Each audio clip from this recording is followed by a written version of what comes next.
제가 저 강의를 이렇게 하는 데 있어가지고 저는 이제 이 생각이 듭니다. 이 강의가 한 분으로 끝나는 게 아니고요. 사실은 제가 이 하는 목적이 무크 있죠, 무크. 그래서 거기에 저 강의가 오픈을 하는 목적으로 해서 저는 하고 있고, 그래서 이거는 뭐 전 세계가 다 보도록 하는 게 제 이제 목적이고, 실제로 그 요번에 학교에서 제가 무크에 그 두 분이 무크 그 지원을 했는데 제가 걸렸어요. 그래가지고 한 500만 원 지원받아서 또 10월 달에 또 그 강의를 찍습니다. 문화창업 마케팅이라고 해가지고 학교 차원에서 그건 이제 찍으면 그 금천구 어디 가서 업체 해가지고 하는데, 저는 그렇게 생각합니다. 이게 결국은 앞으로 트렌드는요, 사업 계획서도 3분, 5분짜리 사업 계획서로 제출하라. 이게 한 몇 년 안에는 그렇게 트렌드가 될 거예요. 지금은 사업 계획서 종이로 내죠. 근데 전달력으로 보면 그림보다는 영상이 더 낫고, 그래서 영상으로 앞으로는 제출하라. 이렇게 됩니다. 지금부터 준비하시면 그것도 하나의 그 미래 트렌드 길목입니다. 그래서 영상 편집 전문가 아니면은 이렇게 강의를 지원해 주시는 에듀큐레이터 이런 잡들이 굉장히 앞으로는 중요할 것 같고, 실제로 그 현장에서 보면 클라우드 펀딩 받는데, 클라우드 펀딩에서 제일 그 신경을 쓰고 돈을 많이 들이는 부분이 제품 소개 부분인데, 이 제품 소개 스토리를 보면 아까 말했듯이 이 제품의 필요성에 대해서 강조를 하고, 그래서 그래서 이런 제품이 개발됐어요 하고 제품에 대해서 사람들이 이렇게 설명을 하든지 아니면 몸으로 보여주는 사용 예시 뭐 이런 걸 보여주고, 거기에 대해서 이제 금액 같은 거 이런 게 딱 나옵니다. 그게 한 3분 정도인데 그걸 만드는데 1,500이 든대요. 이 시장이 있어요. 1,500 들여가지고 3개월에서 6개월을 외국에 가가지고 그 팀들이 체류하면서 만들어서 그거를 제출을 했더니, 또 거기서 그 사람들은 IR 투자자 그 에이전트들은 그거 가지고 장사를 하더라. 없는 사람 그 돈을 뺏어. 그러지 말라는 거죠. 단순히 그냥 정말로 그냥 한 3, 40만 원, 50만 원 선에서 영상 그냥 편집할 수 있는 툴 하나 나오고, 그걸 했더니 그런 게 진정성 있게 편집이 되고, 그러면 저는 그 사업 된다고 보거든요. 그리고 모든 게 이제 영상 기반으로 가요. 왜냐하면 이 빅데이터의 시작은 아까 2010년도에 시작을 했다고 하지만, 이 데이터를 가지고 어떤 원리를 가지고 이제 러닝을 시키죠. 그래서 이 빅데이터를 가지고 뭘 하죠?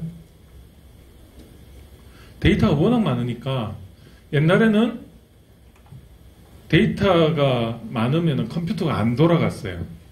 그런 시절이 있었어요. 그러니까 컴퓨터의 용량에 맞춰서 데이터를 줄인 거예요. 그러다 보니까 핵심 이론을 가지고 설명을 하려고 했어요. 예를 들어 가지고 지금은 그 고양이형 그 데이터를 그냥 막 뿌려가지고 그거를 적청을 해가지고 딥러닝이 가능했는데, 컴퓨팅 파워에 의해서. 근데 지금은 어떻게 해요? 옛날에는 데이터가 전송 속도도 느리고 컴퓨터 용량이 없으니까 어떻게 하냐? 컴퓨터, 고양이의 그 특징 하면, 고양이를 알아보게끔 컴퓨팅 티칭을 하려면 어떻게 했냐? 그 고양이의 특징을 입력을 했어요. 고양이는 눈이 2개고, 코가 하나고, 입은 이렇다. 그리고 입의 사이즈는 이렇고, 입술이 얍실하게 생겼고, 뭐 이런 특징을 이렇게 한 10가지를 입력을 해요. 그럼 이제 컴퓨터가 그걸 보고 10가지 조건에 맞으면 그건 고양이다. 이게 옛날의 연역적 방법의 프로그래밍이었고 데이터 처리 방식이었어요. 지금 오토캐드, 뭐 이런 캐드 컴퓨터 프로그램들이 전부 그런 방식이에요. 즉, 선형대수, 기하대수 이런 걸 써가지고 기하학적인 어떤 연산 법칙을 거기다 넣어가지고 엔진을 만들죠. 그 엔진을 가지고 그래픽을 구현을 해요. 그러니까 이게 속도도 빠르고 컴퓨팅 용량도 안 잡아먹는 거예요. 근데 지금은 어떻습니까? 컴퓨터가 워낙 빨라졌고, 근데 그 컴퓨터가 하나가 아니고 여러 대가 묶어서 연결을 해서 하나의 컴퓨터로 할 수 있는 환경이 된 걸 우리는 초연결 사회라고 하고, 그 컴퓨터와 컴퓨터 간에 실시간으로 데이터를 연결해서 하나의 컴퓨터처럼, 병렬 컴퓨터처럼 사용할 수 있는 데이터 속도가 100MHz. 속도. 그 속도 이상이 되면 어떻게 되냐면, 우리가 여기 보는 게 지금 800대 600 프레임인데, 저 화소수가, 요 자세히 제가 여기 보면, 요걸 이렇게 읽어보면 이게 600개예요. 여기 조그맣게 여기 있는데 600개고, 가로가 800개예요. 근데 이걸 그냥 1000으로 생각하고, 이걸 1000으로 생각하고, 이걸 500으로 생각하면 0.5 메가죠. 그죠? 800에 600 하면 0이 4개고 8648 48만 개죠. 100만 개 안 되니까. 메가라는 뜻이 뭐냐면 우리가 여기에 1.000 100만 이거를 1메가라고 해요. 메가라는 거는 요거예요. 그죠? 0.5라는 거는 요게 거의 500이니까 0.5 메가라는 뜻이에요.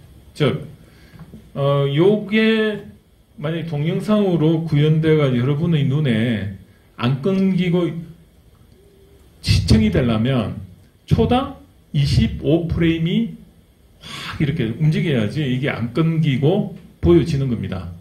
그러면 여기에 25프레임 하면 초당 14 메가 정도 초당 전송이 돼야만이 이게 영상이 구현이 되는데 지금 여러분들 그 스마트폰 있죠? 스마트폰 화소수가 얼마냐 하면 여기가 1040에 밑에가 1940인가 뭐 그래요. 그러면 거의 1000 플러스 2000 화소면 얼마죠? 2메가 그죠? 2메가고 2메가 곱하기 25프레임 하면 초당 50메가가 일방적으로 와야만이 스마트폰에 그 동영상이 보여지는 거예요. 그런데 우리가 보여지는 거 외에도 또 내가 데이터를 그쪽에 보내야 되죠. 영상 정보를. 근데 그 앞에 카메라하고 뒤에 카메라 화소수 다른 거 아시죠? 그 화소수가 한 이 정도 될 거예요. 앞에 카메라 화소수가 0.5 메가 정도 되고 뒤에 카메라 화소수가 그냥 UHD 이게 이게 FHD예요. High Definition 인데 요게 HD가 이게 급이 뭐냐면 저 800에 600이고요. FHD는요. 이게 요 스마트폰 요구예요. 그래서 FHD급이라고 하는 거는 우리 스마트폰에서 보여지는 거나 그 우리 일반 TV 있죠. TV도 FHD급이야. 그래 우리가 요 보면 HDMI 들어봤어요? 단자 들어봤죠? 이게 FHD급의 데이터를 주고받을 수 있는 단자라고 보시면 돼요. 아시겠죠? 그래서 여기는 뭐까지 들어가 있냐면 요 FHD는 여기에는 음성 정보까지도 같이 들어갑니다. HD, M, 뮤직, 마이크 뭐 이런 인터페이스.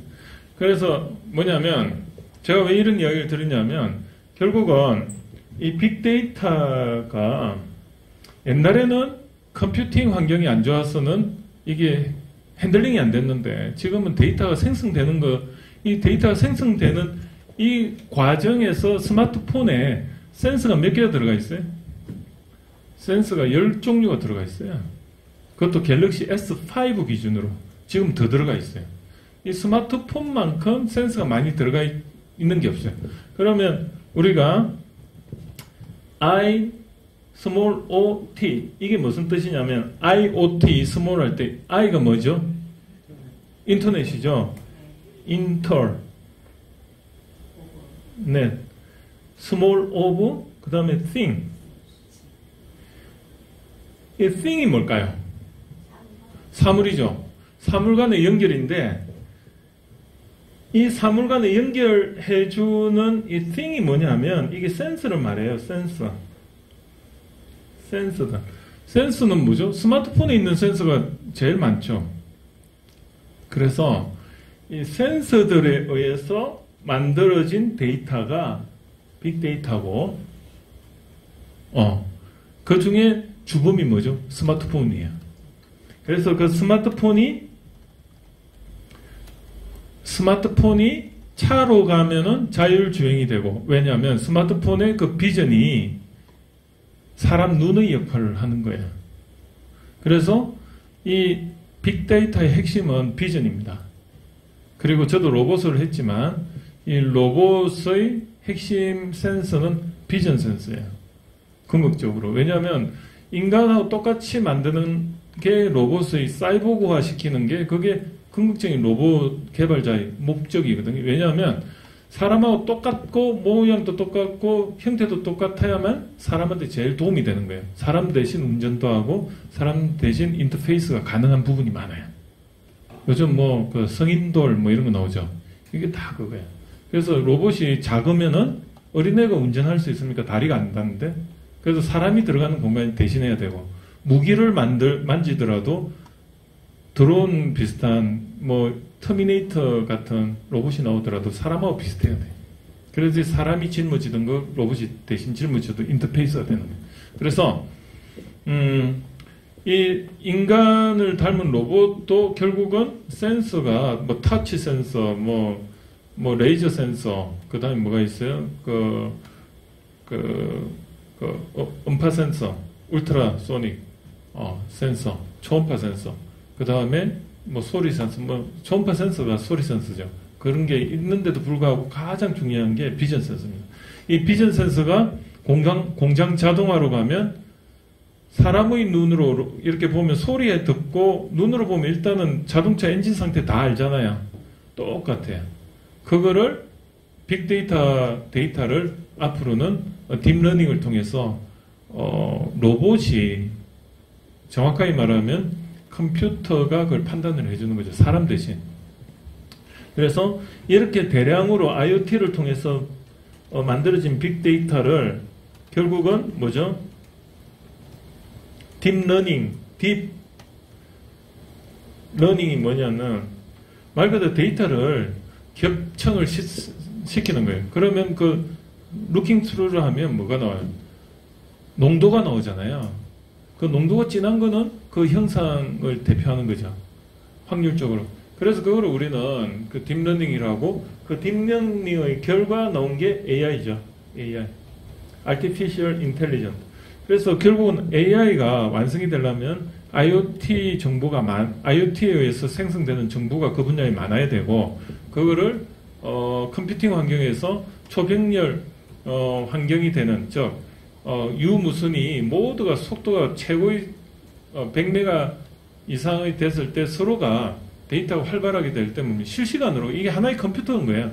내가 스마트폰이 좀 성능이 안 좋더라도 이게 속도가 5G로 연결이 되면 어때요? 이게 컴퓨팅의 변속이 되는 거죠. 그러면은 내 스마트폰도 하나의 단말기 역할만 하는 거죠. 근데 이 문제가 뭐냐면 자율주행을 시켜놨더니 오토파일럿을 했더니 문제는 뭐냐면 잘 돼. 안 되는 건 통신장애 일어났을 때. 그때는 어떻게 할 거냐 이거지.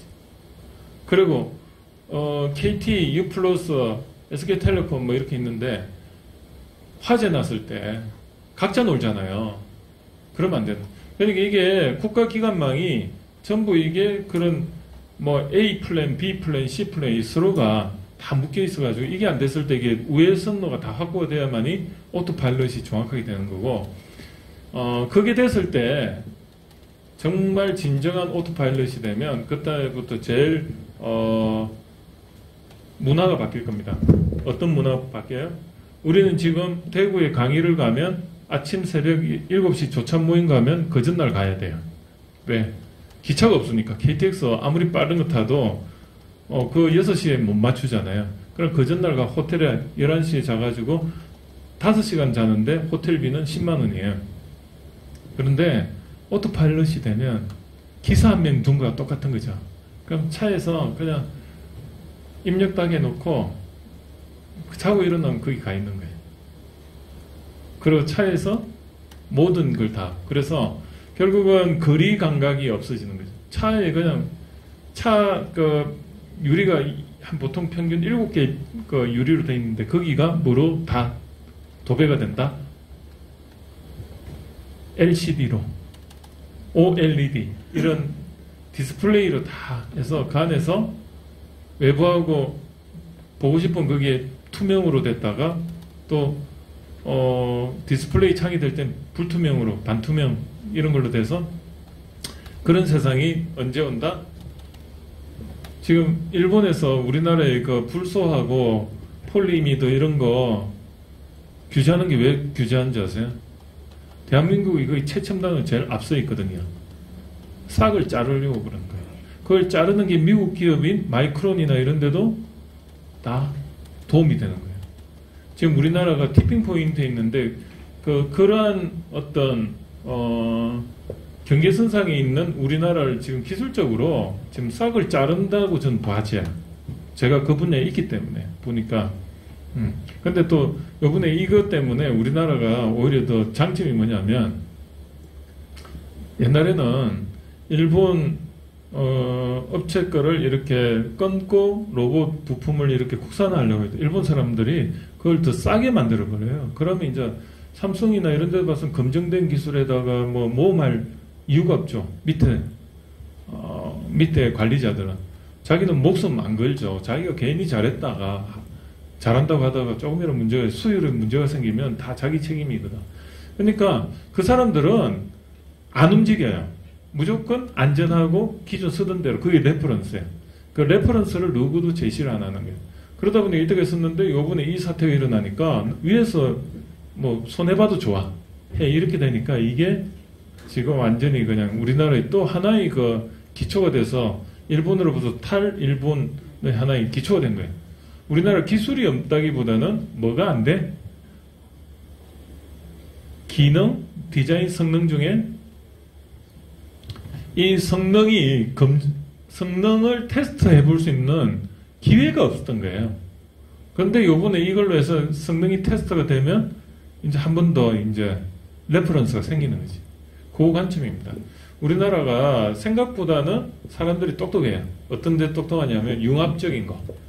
자존심 없이 기술을 이것저것 다 건드려보는 그런 어떤 융합적 마인드. 그래서 돈이 싸면은 무조건 일본산이든 유럽산이든 뭐 중국산이든 대만산이든 다 써요. 근데 일본 사람들의 특성은 어때요? 혼내. 그냥 무조건 자기 거화 시켜요. 자기 것만 구축해요. 그러다 보니까 남에 대해서 관심이 없어요. 그래서 다른 제품들이 어떤 거에 관심이 없고 오로지 자기 것만 이렇게 하니까 그 중에 이제 세상에 대체가 안 되는 그런 감속기 같은 것도 있어요. 하모닉 드라이브 감속기라고 그런 거 있는데 그런 게 이제 대체가 안 될 정도로 그 사람들은 굉장히 그거를 제조 기술이 발달돼 있죠. 근데 그런 거 외에는 웬만한 건 우리나라들이 이제 다 올라왔는데 성능을 검증할 수 있는 그런 인정 기회도 없었는데 이번에 그런 기회가 많이 생긴 거죠. 자, 이 사업계획서를 앞으로 제가 써야 되는 이유를 말씀드리겠습니다. 예전에 70세 기준으로 보면 우리가 인생이 있어가지고 26세에 이때 남자는 뭘 해야 되냐면 대학 졸업해야 되고 군대 갔다 와야 되고 그리고 직장을 가져야 돼요. 왜냐하면 한 직장에 좋은 직장을 들어가서 60세까지 어떻게 보면 한 번에 완주를 하는 단거리 인생이었어요. 그러다 보니까 전공을 하나를 가지고 그냥 울고 먹으면서 겨우 이제 완주를 하죠. 그래서 한 30년을 한 직장에서 한 우물만 파다 보니까 우리 부모님 세대는 무조건 좋은 직장, 아니면 좋은 남한테 보이는 거. 왜냐하면 한 번의 기회니까. 그런데 이게 갑자기 100세가 돼버렸어요. 그러다 보니까 우리가 25세부터 해가지고 한 60세까지 완주도 못해요. 한 50세 돼가지고 나와야 돼요. 그럼 나머지 반년이 더 남은 거예요. 이게 문제라는 거죠. 그러다 보니까 또 문제는 뭐냐면 이제는 내가 석박사하고 공부를 실컷 하고 나왔다고 해도 이 정보가 최신이 아니다 보니까 1, 2년은 버티지를 못해요.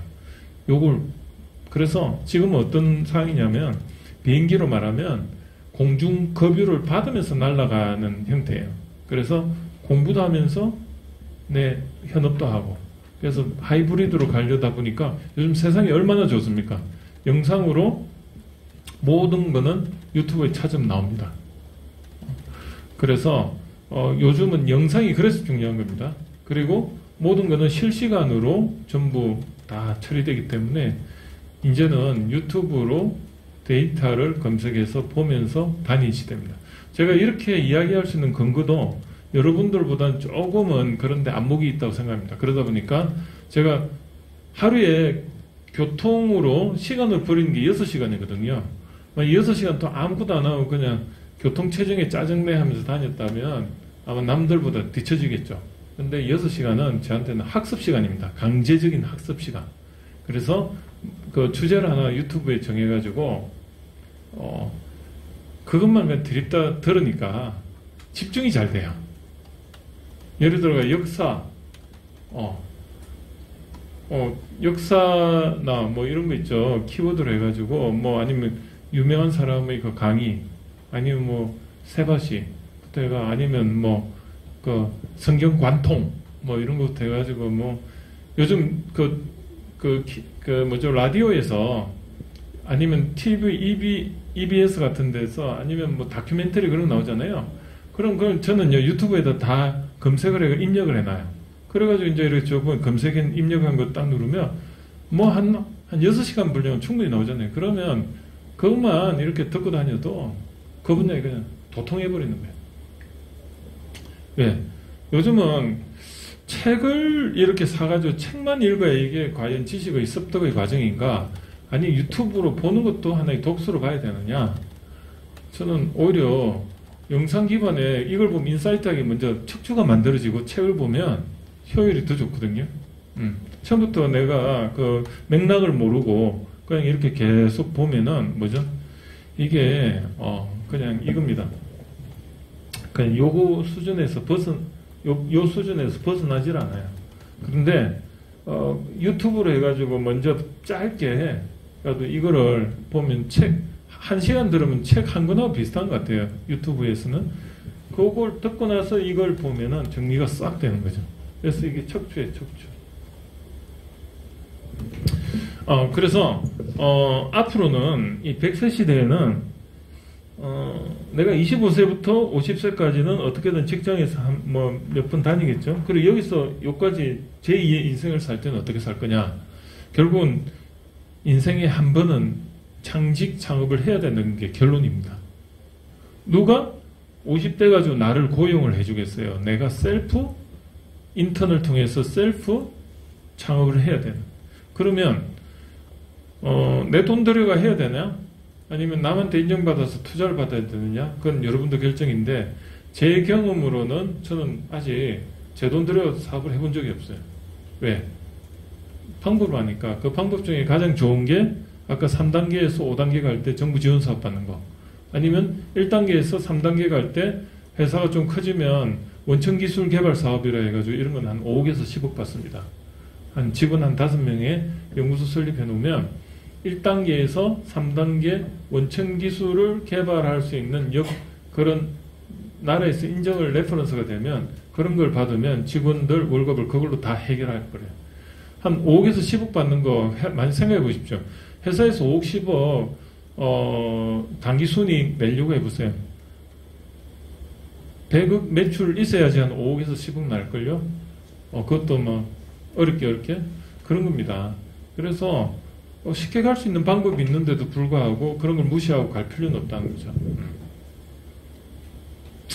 자, 이 인생이 있어가지고 그러면 이 내가 만약에 지금 50세다. 이 50세라는 의미가 인생의 어떤 의미인가? 인생이 있어가지고 하루에 12시에 해당이 되죠.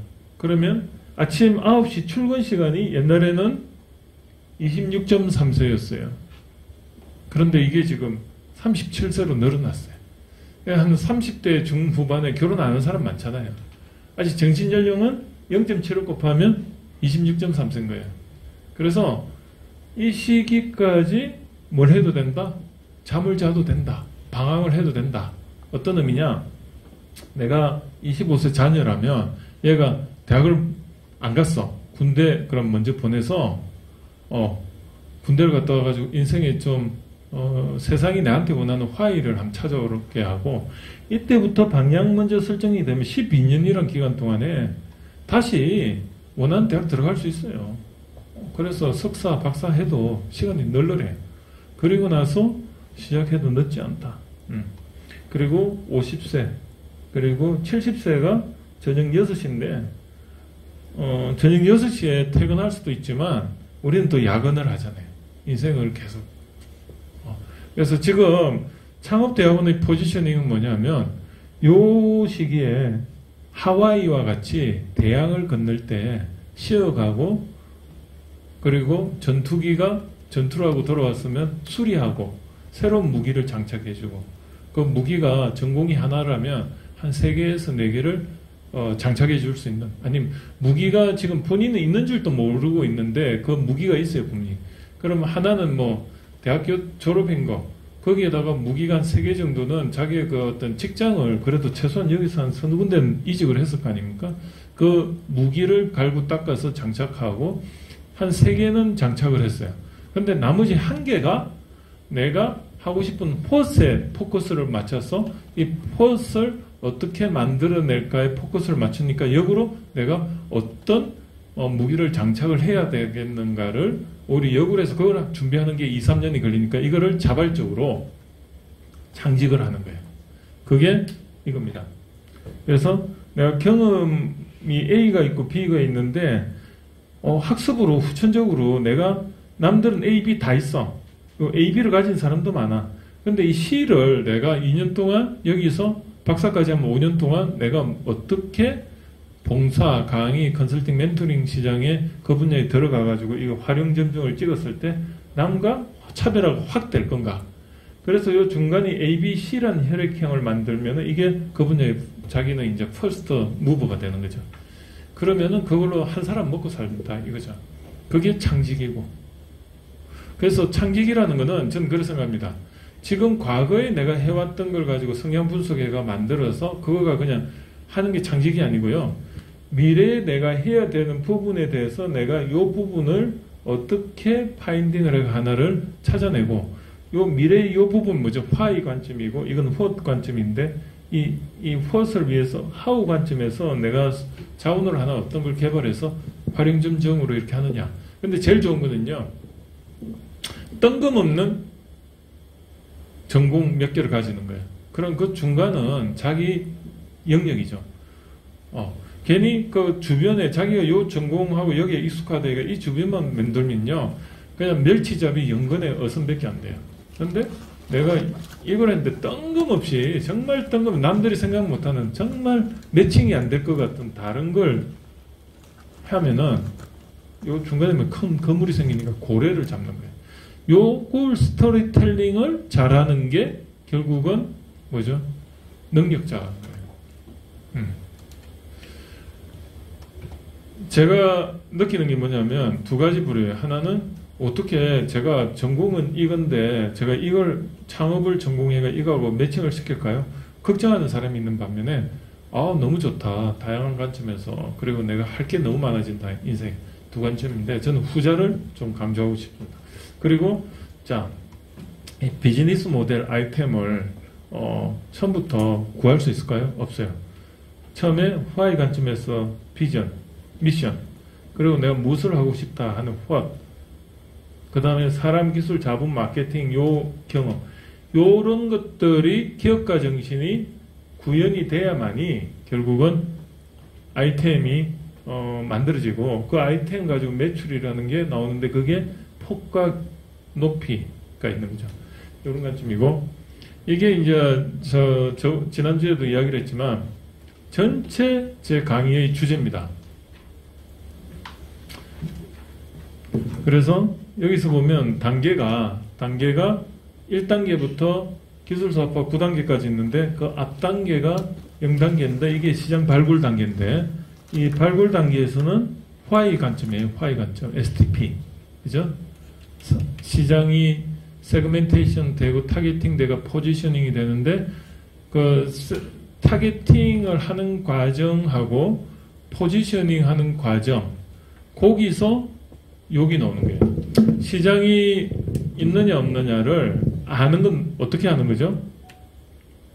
내가 이론만 가지고 있는데 실제로 이런 거를 프로토타입을 만드는 과정에서 3단계 만들면서 압축 경험을 하면서 시장을 한번 생각해 볼 거 아닙니까? 그런 과정에서 전문성이 생기는 거죠. 두 가지 방법이에요. 내가 현업에서 유통 판매를 많이 하는 사람으로서의 그런 시장을 파악한 능력도 있지만은 내가 새로운 분야, 없는 분야를 만들어 가다 보니까 내가 스스로 셀프 인턴을 하면서 내가 그 시장을 아까 여기 A, B라는 시장인데 여기다 C라는 걸 하나 더 만들면 이건 뭐 새로운 시장이다 보니까 누구도 경험하지 못한 시장이니까 이거는 내가 스스로 이거를 한번 기술 가능성을 확인하면서 시장을 찾아내는 게 이게 세그멘테이션이에요. 그리고 이 세그멘테이션 된 그 중에 타겟팅을 하는데 뭘로 타겟팅해요? 자,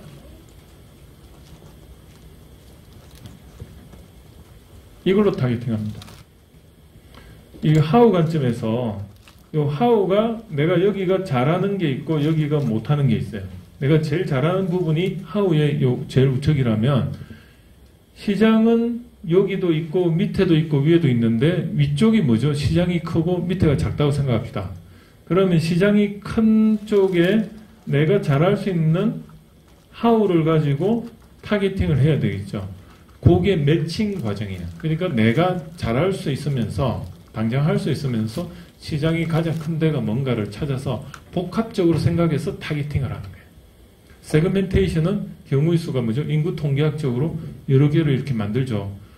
여자 20대 도시에 사시는 미혼 여성의 연봉은 2,500 전후 그런 경우의 수를 쫙 만들어 가지고 그 중에 내가 가지고 있는 공략할 수 있는 자원을 가지고 그 고객들한테 가장 큰 가치를 줄 수 있는 고객층이 뭔가 여기를 타겟팅하는 걸 그걸 우리는 타겟팅이라고 하고 그 타겟팅이 되면 그 고객들에 대해서 시장 조사를 하는 거죠. 그게 통계 분석하듯이 설문조사 제일 우리가 일반적으로 생각하는 설문조사에서 해가지고 당신이 어떤 제품을 원합니까에 대해서 구체적으로 이렇게 설문조사 딱 하면 그 제품에 대한 뭐가 나오죠? 이게 나오죠. 아니면 이것까지 포함된 설문조사 사양이 나와요. 그러니까 설문조사는 정성적인 거지만은 그거를 정량화 시켜가지고 그 사람들이 원하는 포지셔닝을 찾아내는 걸 우리는 P라고 합니다. 포지셔닝. 즉 고객을 발굴하는 것은 이런 단계를 통해서 발굴을 하고 경우수를 만들어낼 수 있는 안목이 생기고 그 중에 타겟팅은 나의 자원을 고려하고 시장의 크기를 고려해서 타겟팅을 했을 때 그게 진정한 고객 타겟팅이 되는 거고 그 타겟된 고객에게 어필할 수 있는 상품 포지셔닝이나 비즈니스 모델 포지셔닝이 브랜딩입니다. 그래서 P는 브랜딩이란 뜻이에요. 그래서 고객이 가격 축과 요 가격이라는 제품과 이건 품질이라고 볼 수가 있죠. 이 품질 대 가격이라는 축을 가지고 뭐 이런 거죠. 가격 프라이스 그리고 여기 퀄리티 해가지고 이렇게 제품분들 뭐 이렇게 포지셔닝 하잖아요. 그죠? 이게 포지셔닝이에요. 그럼 고객들한테 우리 제품은 가격 대비 성능이 좋은 걸로 포지셔닝이 될 거냐? 아니면 쉽게 구매할 수 있는 어디서나 있는 그런 편리한 제품으로 포지셔닝이 될 거냐? 이런 차원들을 여기서 찾아내가 이 중에 뭘 강조해야 되겠다 해가지고 한 3개 정도로 집중적으로 강조하는 게 그게 브랜딩입니다. 브랜드는 무슨 뜻이죠? 머릿속에 그 사람의 이미지죠. 그래서 삼성 하면 파란색 생각나고 관리 생각나고 LG 하면 화합 생각나고 좀 애국적 기업 이런 게 생각나고 그 내분 없고 이런 거 좀 사회적으로 뭐 공헌도가 좀 더 있고 이런 이미지 그런 것들이 결국은 의도적인 어떤 제품이나 아니면 기업 문화 이런 걸 통해서 의도적으로 포지셔닝을 시키는 거죠. 그래서 STP가 되면 자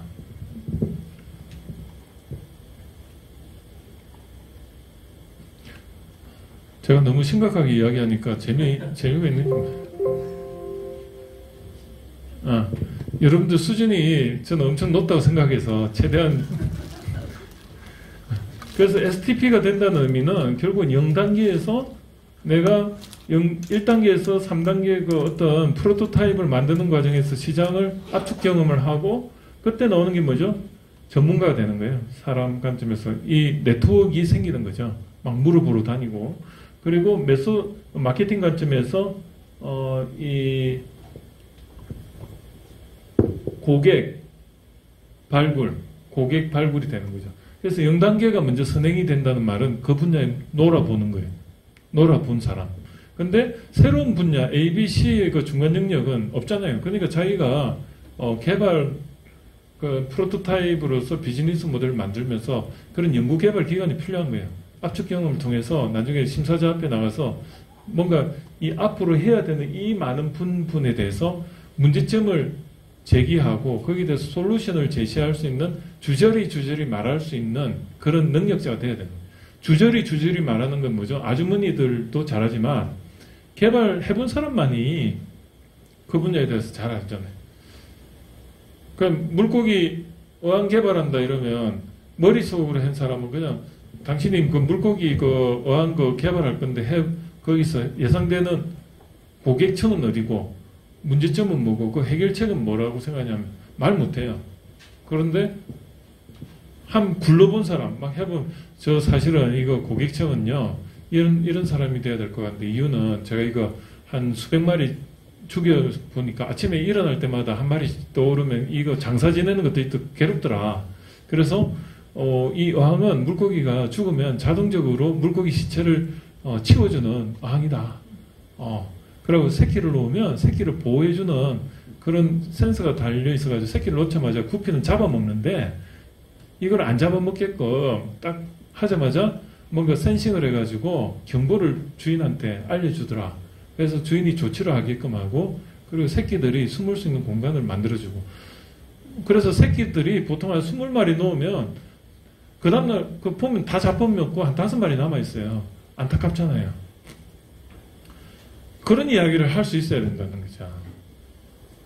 그죠? 예.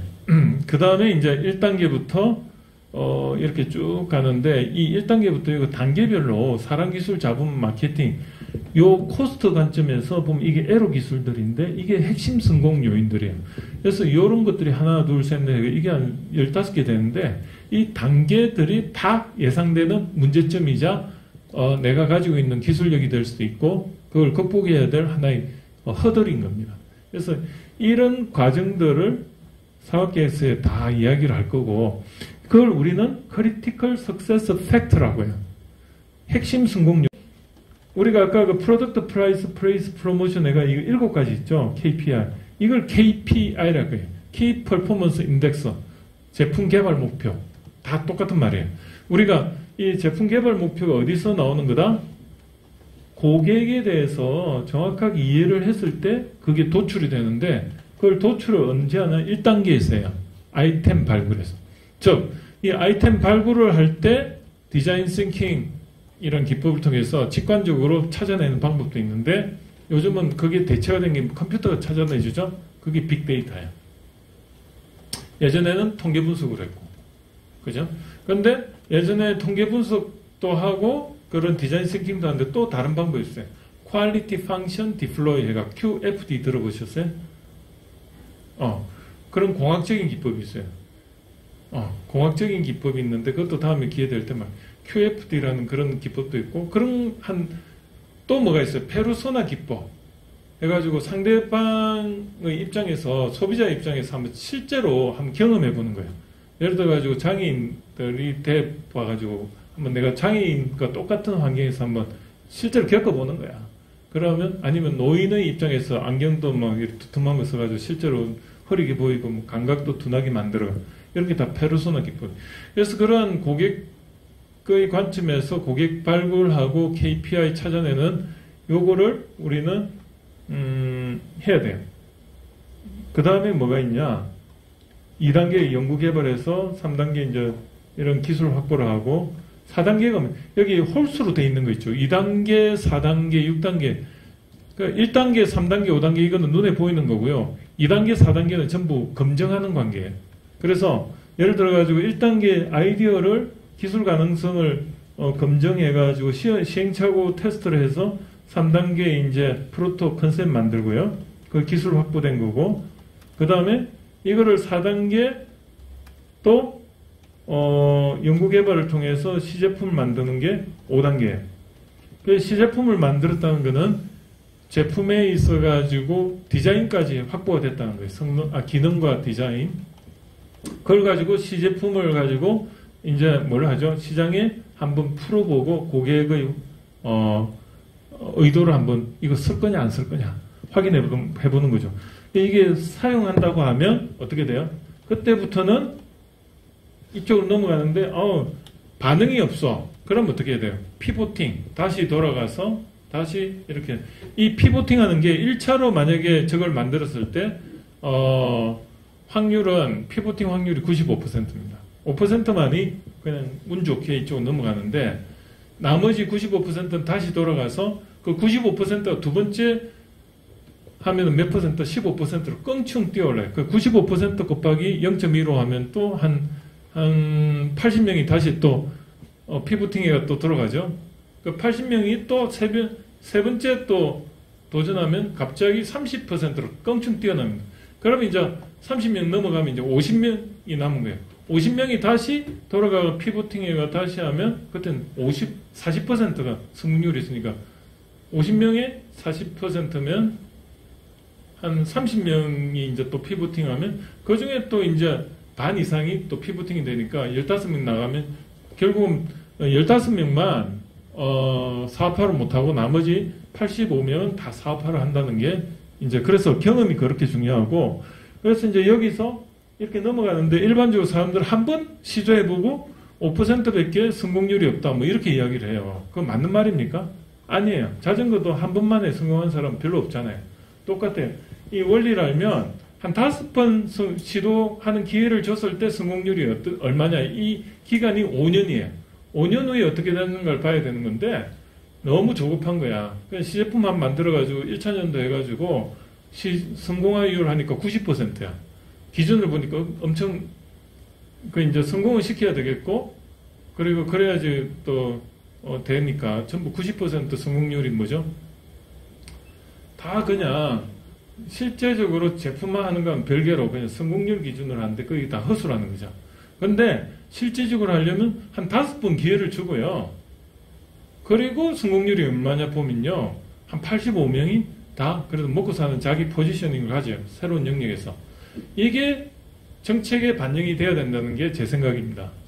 근데 기자들도 이런 안목이 없다 보니까 우리나라 뭐 창업 정책은 엉망이다 뭐 이런 식으로 하면서 한번 그냥 해보고 그냥 5% 기술 뭐 기술 사업부 성공률인데 이거 지원해야 되냐 맞냐 뭐 이런데 아니라는 거죠.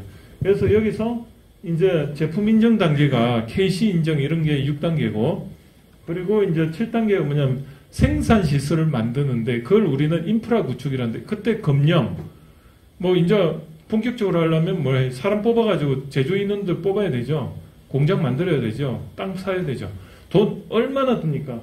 그러니까 실제로 여기까지는 내가 시제품 만드는데 이 시제품 만드는 거는 돈이 5천만 원이면 되는데 여기는 이제 5억이 드는 거죠. 10배가 되는 거예요. 여기는 이제 돌아올 수 있는 루비콘강을 건너는 거죠. 근데 5단계까지는 성공 확률은 낮아요. 5번째까지 할 수 있는 여력이 있는 사람이 별로 없어요. 그런데 빚내가지고 개발하면 됩니까? 안 됩니까? 5단계까지 갈 때. 그때는 내 자본으로 망해도 되는 돈으로 해야 돼요. 그게 뭐죠? 3F가 있죠. Father, Mother.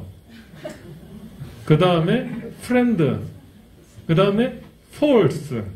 바보. 눈먼 돈. 그래서 3단계인데 또 한 가지가 더 있어요. 국가 지원 자금, 세금. 5천만. 나라에서 여러분들한테 창업 MBA를 해보라고 돈을 주는데 안 받고 있는 것도 이상하잖아요. 내가 5천만 원 가지고 외국에 유학 가가지고 하려면 그거 나중에 다 갚아야 되고. 그런데 셀프 MBA를 해보라고 하는데도 안 하잖아요. 안타깝습니다. 그래서 5단계에서까지는 망한다 생각하고 망한다는 게 별거 없어요. 내 돈 별로 안 들어요. 왜냐하면 한두 달 매칭 펀드로 한 10%에서 20% 내고 5천만 원에 한 500만 원 내고 그래서 사업 규모 7천만 원짜리 해서 해보는 거예요. 그 정도 해볼 만하잖아요. 근데 요즘은 더 조건이 좋아가 아예 돈 안 내도 돼. 그러니까 매칭이 없어요. 그냥 받아요. 그래서 이런 돈이 사실은 뭐 그 너무 업자들이 설쳐가지고 막 이거를 사람들이 잘못 알고 있어요. 이거 사업계획서 만들어가지고 이거 받게 해주겠다. 절대 그런 건 하면 안 돼요. 안 되고 내가 거기 전문가가 돼서 내가 조잡하지만 사업계획서를 만들어서 해야지. 그러면 이제 뭐냐면 사업계획서는 표현의 양식이지만 더 핵심은 뭐냐면 그 사업계획서를 채우는 나의 경험적 압축 경험이죠. 그게 중요하고 그래서 그런 경험도 없이 그냥 그 만들어주는 대로 아이템 가지고 해가지고 나중에 이거 해결 안 되면 더 골치 아프고요. 사업이 잘 될 보장도 없어요. 그래서 이렇게 가고. 그래서 7단계 이제 인프라 구축. 이걸 엔지니어링 단계라고 해요. 7단계를.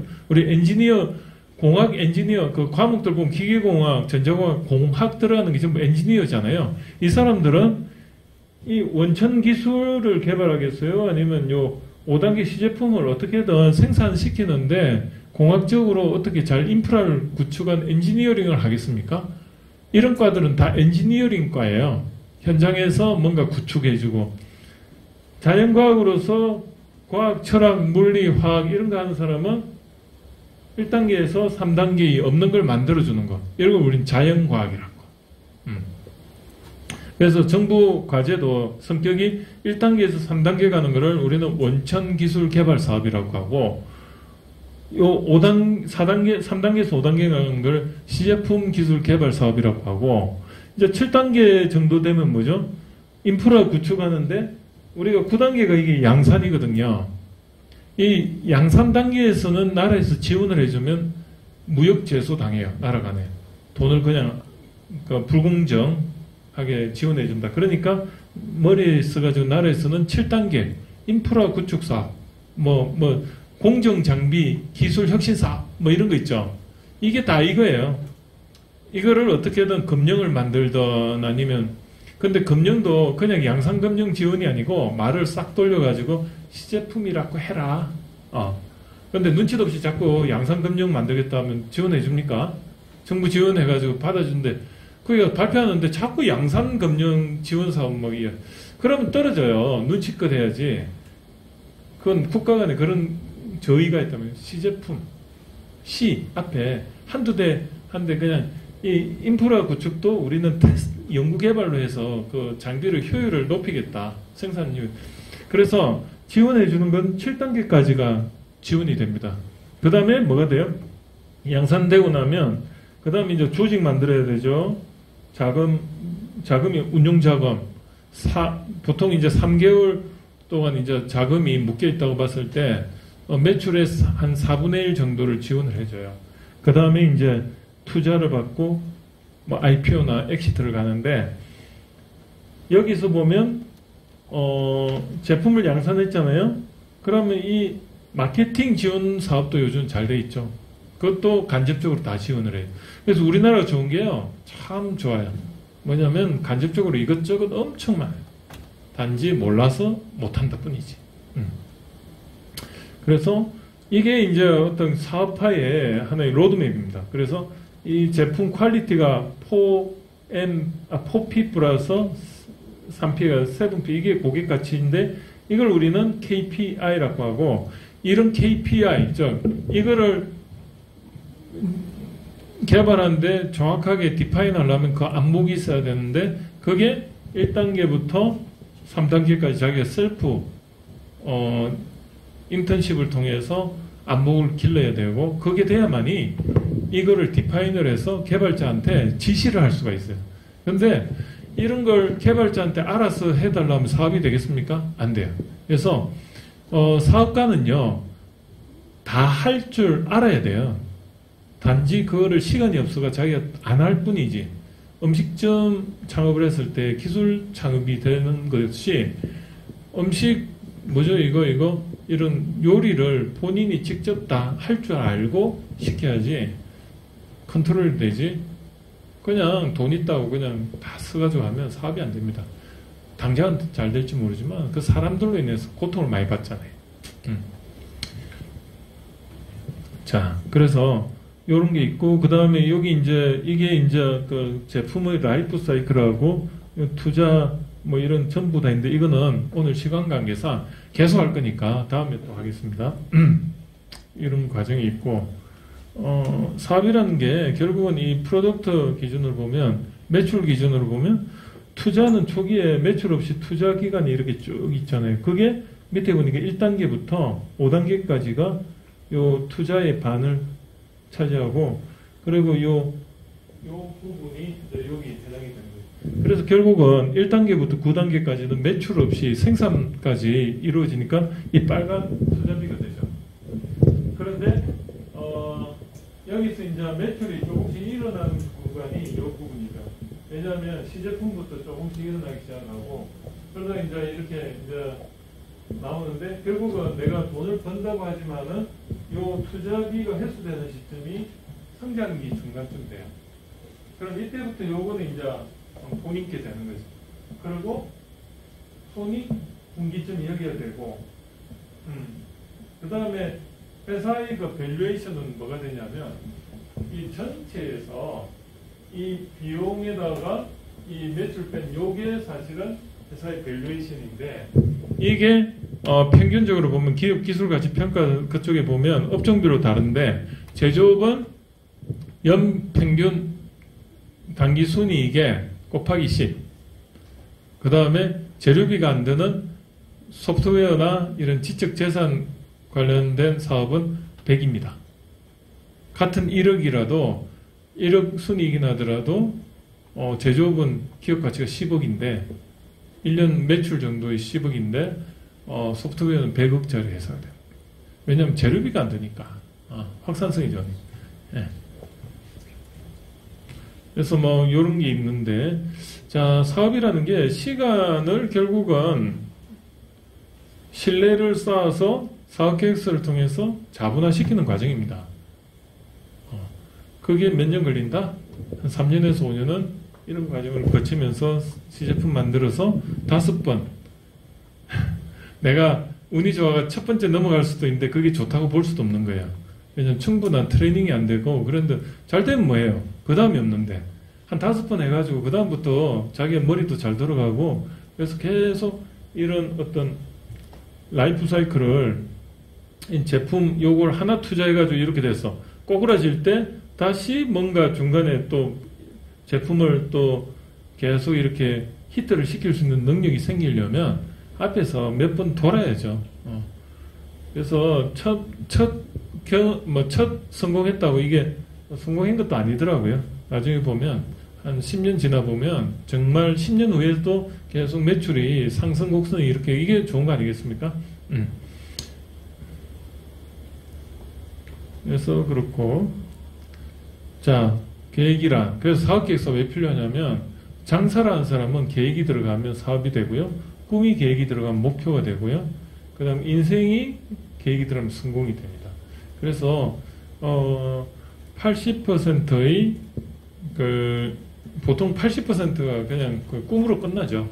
근데 실천력 있는 사람은 사업계획서를 통해서 구체화시키는데 이 사업계획서의 장점이 뭐냐면 체크리스트 역할을 한다.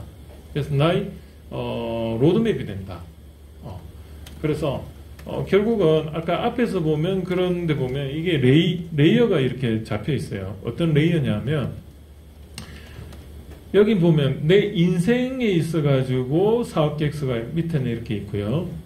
그리고 이게 구체적으로 내 사업 회사로서의 그 어떤 레이어에서의 사업계획서가 있고 제품 하나로서의 사업계획서가 있어요. 그런데 사업계획서 만든 분들 보면 제품 하나 만든 사업계획서인데 그 안에 인생이 막 들어가 있고요. 막 짬뽕이 돼 있어요. 그래서 그렇게 하면 안 되고 회사 소개를 하려 했더니 자기 막 인생의 모든 게 다 들어가요. 그러면 안 되고 제품 하나에 대한 사업계획서도 필요하고 그 다음에 회사의 사업계획서도 필요하고요. 그 다음에 자기 인생 로드맵에 대한 사업계획서도 필요해요. 그리고 사업계획서는 장수가 마스터 버전으로 큰 100장짜리도 있고요. 그리고 프레젠테이션용으로 5장짜리, 1장짜리도 있어요. 원페이지. 그래서 MPD, MABC, 이런 원페이지, 프로포즈 이런 것도 있는데, 그래서 그런 컨셉을 좀 이야기를 좀 드리고 싶고, 그럼 사업계획서 한 번 만들면 계속 버전업을 하는 겁니다.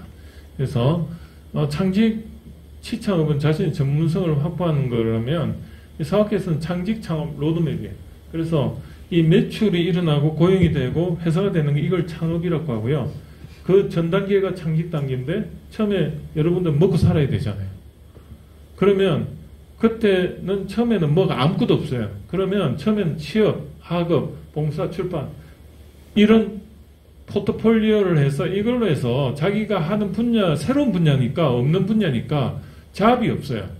그러면 현재 하는 잡을 유지를 하면서 여기 와서 어떻게 보면 학위를 통해서 자기 브랜드 포지셔닝을 만들고 봉사, 출판 이런 걸 통해서 그 분야에 안목을 키워 나가는 겁니다. 그리고 R&D도 하고 그러다 보면 요걸로 인해서 매출이 포트폴리오니까 그렇게 많지는 않지만 굶어 죽진 않아요. 그런 상태에서 이렇게 이제 이게 가면서 점점 자기가 하고 싶은 분야에서 의뢰가 일이 들어옵니다. 그러면 브랜드 포지셔닝에 의해서 퍼스널 브랜드가 생기는 거죠. 그래서 요 과정에서 자기의 그 안목도 생기고 1단계에서 3단계 그 안목도 생기면서 사업계획서를 만들고 그 사업계획서를 가지고 정부 지원 자금 받아가 매출이 일어나고 그러면서 혼자 1인 기업이었다가 매출이 일어나니까 이제 사람을 고용하게 되잖아요. 이때 회사가 되는 거예요. 그리고 이게 이제 또 회사 차원에서 이제 그 다음 걸 또 고민하잖아요. 그러면서 이제 제품을 또 기획을 해서 매출이 일어나면서 회사는 이제 하나의 제품이나 아니면 제품이 없는 상태에서 매출로서는 그걸 다 먹고 살아. 그러니까 그 관련된 그 직원들이 또 다른 작업도 해요. 개발 용역 사업도 하고 무슨 조금 원하지 않는 사업도 하기도 하죠. 그러면서 포트폴리오가 이게 이제 줄어들면서 내가 진정으로 하고자 하는 데를 주력하게 돼. 이 환경이 갖춰지는 데까지가 평균 몇 년이냐면 14년이 걸린다. 평균적으로. 요 중간까지 가는 데가 몇 년 걸린지 아세요? 5년. 근데 사람들은 이것까지 가는데 보통 너무 짧게 1년. 여기 가는 게 한 3년 이래요. 아니에요. 근데 평균적으로 14년이 걸리고 그 중에 이제 회사가 스케일이 있는 회사는 매출이 굉장히 많이 올라가는 그런 상황도 벌어지죠.